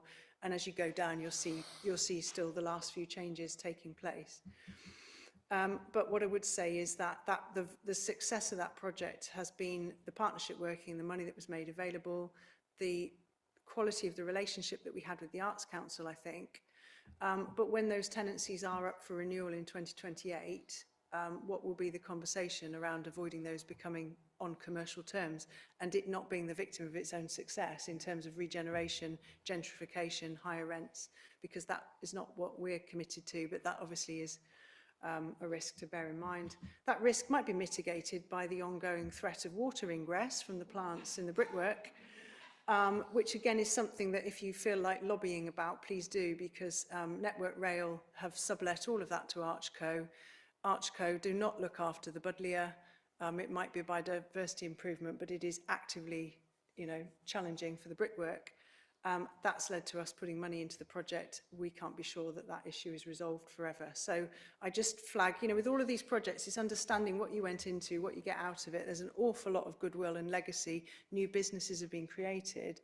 As a piece of infrastructure, it's been very valuable. But I think for us and our successors as the local authority, it needs stewardship and custodianship and an ongoing relationship on site. So then just quickly moving on to Place Partnership, because of the Arches, really we were successful, I think, in the Place Partnership programme, and the first festival was programmed last week. I don't know how many of you were able to come to the Seven Arts Festival, which went first, which was Bridges of Light. Again, this is a partnership programme. I think it's really strong, the delivery partners on this particular programme. City Council Seven Arts, Scala, Worcester Mellor, University of Worcester, Heart of Worcestershire, Public Health Worcestershire, Worcestershire Community Trust, Worcester Community Trust. I've listed out what the step changes are. This is supposed to be about local people being involved in co-creating, developing content and wanting to participate in arts and culture, and it not being done unto them. It's really fundamentally about that, and the legacy being around skills, not just for younger people, but with a focus on the student cohort. Celebrating some of the underserved communities and perhaps aspects of Worcester's culture and creativity which are coming into the fore. So, for example, the South Asian community, building on that success, which the Arts Council have been keen to support, but making sure that there's provision in our wards through Worcester Community Trust, and working with their community engagement team and their asset-based community development model. Again, very strong support from the HE and FE sector. I think, you know, is again one of those overused phrases, but the concept of the creative quarter, just recognising that in the future we would hope that the City Council's legacy is the physical asset in the city centre around Arches, Scala, Angel Place, that being a cultural quarter of sorts, and, you know, definitely a destination that wasn't there before. So that's what Place Partnership is aiming to achieve. Subsequent festivals will be Mellor, Scala, and there will be a number of students supported directly, and those outputs and outcomes are all listed there for you. So then just quickly moving on, I think also because this report is set against the backdrop of our challenging funding environment. So I think it's important to recognise that where we have provided funding to festivals, Three Choirs, Elgar, Mellor, Worcester Festival, what we've been told by festival organisers is that the council's funding can be used as valuable match for other bids. And I think it's just important for us to know what role we play in these things. It's difficult sometimes that people come to the local authority as the funder of first resort, and I think it'd be much harder for us to take that role in the future. But I think if someone's got a bid and there's match and there's outcomes and they meet our city plan objectives, it would be, to the extent that we have the funding available, it will be easier for us to make the case that that is something we can support. So I think it's just being clear what we're going to agree to and why we're going to agree to it and what we can afford to fund, I think, in the future as things get tighter. Just moving on, again, we had some seed funding from the Arts Council to establish a cultural compact. This is an ever-growing group of organisations and individuals who work locally in the delivery of arts, culture, creativity, heritage and tourism. A number of towns and cities have a cultural compact. The overall objective compact is agreement, isn't it? Is to come together and agree how we can support and enhance the city's cultural offer. This is most definitely not the City Council's show. I mean, we provide some support, but it very much is it's got a wide membership, and again will survive reorganisation. It's an influential group in the development of a new arts and cultural strategy for the city, but it will be helpful for its work to be informed by the Joint Cultural Needs Assessment.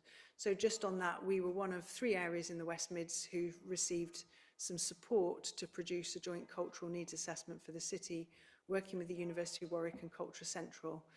Myself and Philippa and a colleague from Seven Arts were on a call with the team today looking at that. The other 2 areas are Sandwell and Stoke. So the Joint Cultural Needs Assessment looks at, it links up data sets that you will already be familiar with, like the Joint Strategic Needs Assessment, the health and socioeconomic data. It links that up with communities data. It looks at who are your audiences, who is accessing culture and who isn't, and where are your needs. And again, I know that members of this committee will be aware that in terms of sort of needs analysis, sometimes Worcester presents as kind of fine down the middle, doesn't it, on most things, which masks some of the extremes that we have, both in terms of accessibility and economics. So a deeper dive into the data, I think, would be very helpful. There is other data sets available to us, and it's really good that Culture Central are interested in Worcester and supportive of Worcester. Comes on to one of my pet points at the end, which is we're sort of in the West Mids and not in the West Mids. We're in the West Mids as a region. We're not in the West Mids to access funding streams. And I do make the point in this report, I think that's a threat to us in the short term. So the more that we are known in the West Mids and that we're working on that stage, the better, I think, in the forthcoming period, before we are part of a mayoral authority. We need a new arts and cultural strategy. That needs to be not written by the council and kept in a box. It needs to be written by the Cultural Compact and owned by the city. Again, it can be informed by the cultural needs assessment. So my last point really is the funding environment is very challenging, as we know, and that's really, I say, is a double hit because as you will know, local government is often one of the biggest funders of arts and culture, and where our funding is hit, that's obviously a real challenge then for arts and culture. We are concerned about the expected withdrawal of UK Shared Prosperity Fund. We don't see high levels of philanthropic giving in our city. We see some very strong philanthropic giving into arts and culture from some places which you will all be aware of, but it's not necessarily widespread, and it's a challenge that's bigger than something the local authority can solve. It's something that Lisa Nandy has talked about, but you will be aware that philanthropic giving to the arts is completely different in America than it is here, and you know, whatever the rights and wrongs of that is, that's not, again, the local authority is often the funder of first resort locally with one or two of the local major givers. Similarly, the Arts Council is being reviewed itself and has a very good relationship with Worcester. We're not one of their priority places, but they do have an ongoing dialogue with us about project bids, and they're very supportive, and we look for ways to work with them. The government's published a creative industry sector plan as part of an industrial strategy, has promised lots of boosts and increases and investments. I've listed some of those new funding streams. I've made the point that none of those opportunities have been available to Worcester, even if we were well placed to bid for them. Again, I just really want that to be on your radar in terms of your kind of lobbying and your awareness, because we just don't want to lose our voice in this sort of hinterland before we are part of a mayoral authority. If funding streams are going to be given to mayoral authorities, but we are well placed to deliver, how do we get our voice heard and what opportunities are available to us? So it's a mixed picture, kind of as an outturn at this stage, Chair. I'm happy to take questions. I've got Jill and Hannah. I'll go with Jill and then Hannah. Thank you, Chair. I went to the Bridges of Light. It was absolutely amazing. Fantastic event. And what a good example of bringing people together. Yeah, great. I wanted to ask about the Paint Festival. And I don't know if that's officially part of this or not. But we're, Ed and I, looking at perhaps trying to extend it beyond the Paint Festival as it stands now, and perhaps do some work in our ward around that, because I think it will add a huge amount of benefit and get people involved. We have local artists we know of who could perhaps do some work that wouldn't necessarily be quite the scale of the rest of it. But just wondering whether that's something that we could talk about. Through you, Chair. I mean, our relationship to the Paint Festival has been one of funder. We've provided funding. We haven't organised it. We've been able to provide some advice in terms of some of the consent issues, but really it's been externally delivered. So I'm sure we can put you in touch with the organisers if you don't know them already. But I didn't mean I meant another one, a further Paint Festival. Yeah. Again, it would be subject to funding in all of these respects. And it would be a project that we would want someone with the skills and experience to lead. But yeah, absolutely. Hopefully we can think of a project with funding that would fit the bill. Yes. And on that point, I noticed in Dines Green that Platform funded a Fox mural on one of their buildings. And it's a much discussed and much admired piece of work. So it's worth talking to everybody and anybody with money. Thank you very much, Chair. I have two comments and a question, please. I wanted to highlight the work of one of the arches, which is T-Label. The fashionistas amongst you may be aware that September Vogue is the biggest edition of the year, and a Worcester business was featured in that, which I think is a huge celebration. And it's really heartwarming to see that businesses are choosing to be in Worcester, where the cost of living is a lot lower than London or other major fashion capitals. So I wanted to highlight that as a success story. My second point was directly to the government. and that is please tax billionaires so that we can fund public services and we can have arts and culture in our city. And thirdly, I wondered if there was an update about the bollard on the arches, which has been broken since early spring. It used to be a really lovely place to be able to walk up and cycle up and down, but now it's more used as a free car park. So I was wondering if you had an update on that for me, please. Thank you very much. Yes, Councillor Cooper, I did have an update. I'm just struggling to find it right now. And actually tenants in the Arches have made the same point, that it's becoming a nuisance that people are just parking down there now, and that's not, you know, not a situation that we expected. Fixing the bollard will help with that. I can say it's highway, but it's not highway.